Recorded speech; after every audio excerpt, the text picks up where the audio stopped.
देश की दिग्गज agrochemical company pesticide insecticides India से करेंगे हम मुलाकात। 2002 में कंपनी ने कामकाज की शुरुआत की थी और किसानों के लिए क्रॉप प्रोटेक्शन से जुड़े सारे प्रोडक्ट्स बनाने का कंपनी करती है कामकाज। आइए कंपनी के मैनेजिंग डायरेक्टर राजेश अग्रवाल साहब हमारे साथ कार्यक्रम में हो रहे हैं शामिल। अग्रवाल साहब ने कॉमर्स में ग्रेजुएशन किया है, मार्केटिंग में डिप्लोमा किया है, 2006 से इस कंपनी के मैनेजिंग डायरेक्टर हैं और साथ ही crop care corporation federation of India के वाइस चेयरमैन भी है। अग्रवाल साहब बहुत बहुत स्वागत है आपका। पिछले नतीजे में जो आपके देख रहा था तीसरी तिमाही के नतीजों में एक चीज मैंने नोटिस की, वैसे तो पूरा सेक्टर बड़ी मुश्किलों से गुजर रहा है आपका एग्रोकेमिकल, लेकिन आपकी कंपनी ने बड़े मार्जिन अच्छे तरीके से इम्प्रूव किए हैं, ग्रोस मार्जिन स्पेशली। क्या वजह रही सर? देखिए, हमने बहुत फोकस तरीके से पिछले 2-3 साल से हम लोग चल रहे हैं और कोशिश कर रहे हैं कि नए प्रोडक्ट्स लगातार मार्केट के अंदर लॉन्च करें।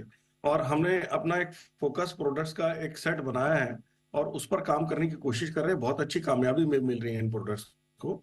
तो कोविड के दौरान हमने प्रोडक्ट्स नए लॉन्च करने शुरू किए थे बहुत तेजी से, लेकिन उस वक्त रिस्पांस ठीक ठीक मिल रहा था। लेकिन उन सभी प्रोडक्ट्स को बहुत बढ़िया रिस्पांस मिल रहा है और मार्केट के अंदर ये जो नए सॉल्यूशंस हैं जो हम अपने कोलैबोरेशन से भी लेके आए हैं, अपने R&D सेंटर से भी लेके आए हैं, ये सभी बहुत अच्छा योगदान दे रहे हैं, जिसकी वजह से कंपनी को अच्छी कामयाबी मिल रही है। और खुशी की बात यह है कि ये जो प्रोडक्ट्स है लगातार आते रहेंगे, क्योंकि हमने क्रॉप सॉल्यूशंस पर ध्यान दिया है कि किसान की रिक्वायरमेंट क्या है और उसमें गैप क्या है।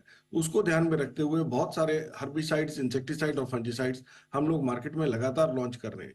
ओके, तो परफेक्ट। मैं समझता हूँ कि सॉल्यूशन आते रहेंगे और कामयाबी मिलती रहेगी। बिल्कुल ठीक बात है अग्रवाल साहब। देखिए आपकी कंपनी का तो ठीक है, फोकस भी क्लियर है, आप जो प्रोडक्ट लॉन्च करके आगे बढ़ रहे हैं उससे ग्रोथ भी आ रही है, लेकिन सेक्टर पर एक राय लेना चाहता हूं, चूंकि आप सेक्टर लीडर भी हैं, आप जो एसोसिएशन है उसके वाइस चेयरमैन भी है।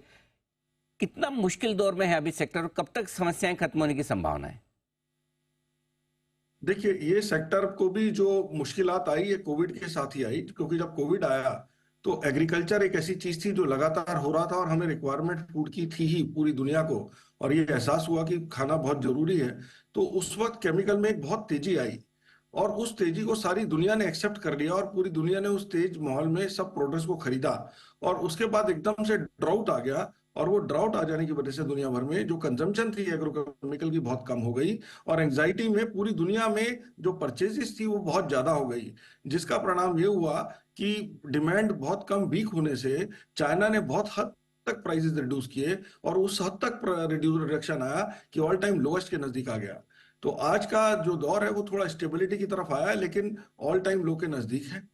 आ, जो ड्राउट सिचुएशन है वो इम्प्रूव होने की थोड़ी सी खबर 2-3 दिन से मिलनी शुरू हुई है कि एलिनो का जो प्रभाव था वो कम होना शुरू हुआ है और मानसून अच्छे होंगे, जो कि बहुत पॉजिटिव सिग्नल है। खास तौर से अमेरिका, लैटिन अमेरिका और यूरोप के अंदर बहुत ज्यादा क्राइसिस रहा, जिसको बाहर निकलना बहुत जरूरी है। और मुझे ऐसा लगता है कि ये वाला जो सीजन है, खरीफ सीजन, जो अगले 4-5 महीने हैं, इसको ये लग जाएंगे इन सब एरियाज को बाहर निकलने में, या जो उनके पास पुरानी इन्वेंट्रीज है उनको निकालने में। लेकिन ओवरऑल एशिया की पोजीशन अच्छी रही, हिंदुस्तान की, हमारे देश की खास तौर पे बहुत ही अच्छी रही और लगातार यहाँ पर डिमांड बनी हुई है, चीजें चल रही हैं। तो मुझे लगता है कि इंडिया का जो डोमेस्टिक मार्केट है वो बहुत पॉजिटिव है और एक्सपोर्ट मार्केट धीरे धीरे खुल रहा है, पूरी तरीके से दिवाली तक खुलेगा। तो ये जो पहली छमाही है ये इसको रिकवरी करने में लग जाएगी एज ए इंडस्ट्री, अगर हम बात तो हिंदुस्तान का मार्केट जो मजबूत है और साथ ही आप कह रहे हैं कि ग्लोबल मार्केट्स भी धीमे धीमे ठीक होने चाहिए, डिमांड फिर से लौटेगी और प्राइसेस भी बॉटम आउट होने की तैयारी में, तो आपकी कंपनी उसका फायदा कैसे उठाएगी, जरा ये समझाइए। और वित्त वर्ष 2025 के लिए, अगले 1 साल के लिए क्या आउटलुक है सर? देखिए, हम लोग जबरदस्त तरीके से नए लॉन्चेस कर रहे हैं। हमने अभी, क्योंकि जो रजिस्ट्रेशन आते हैं उसमें काफी समय लगता है, तो 4-5 लॉन्चेस तो पिछले ही कुछ 2-3 महीने में किए हैं। हालांकि सीजन बहुत हल्का था, लेकिन फिर भी सीजन ना होते हुए भी हमने उनको मार्केट में उतारा कि मार्केट की एक फील आएगी, ट्रायल लॉन्चेस हो रहेंगे।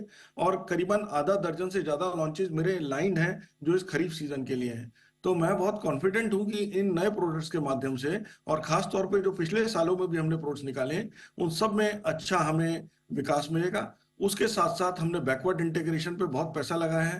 राजस्थान प्लांट में हमारा पूरी तरीके से जो हमने टेक्निकल की जो एक्सपेंशन की थी वो चालू हो चुकी है, प्रोडक्शन के अंदर आ चुकी है।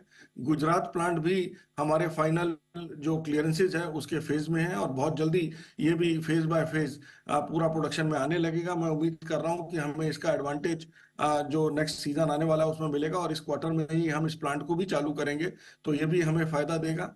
तो हम लोग कोशिश कर रहे हैं कि बैकवर्ड इंटीग्रेट करें, साथ ही साथ फॉरवर्ड इंटीग्रेट करें, और किसानों के बीच में सॉल्यूशंस लेके आए। और जो ये सॉल्यूशंस लाने की जो एक हमारी मुहिम है, इसके अंदर बड़ी अच्छी कामयाबी मिल रही है, इसलिए मैं बहुत ऑप्टिमिस्टिक हूं कि हम लोग एक डिसेंट तरीके से ग्रो करेंगे।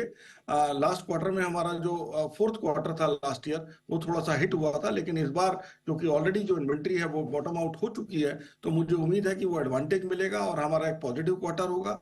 और अगले साल के लिए मैं बोल सकता हूं कि एक डिसेंट ग्रोथ के साथ हम अगला साल भी क्लोज करेंगे। एक अच्छा डबल डिजिट ग्रोथ होगा, और बॉटम लाइन में भी एक अच्छा डिसेंट ग्रोथ दिखाई दे सकता है अगले साल। ओके। तो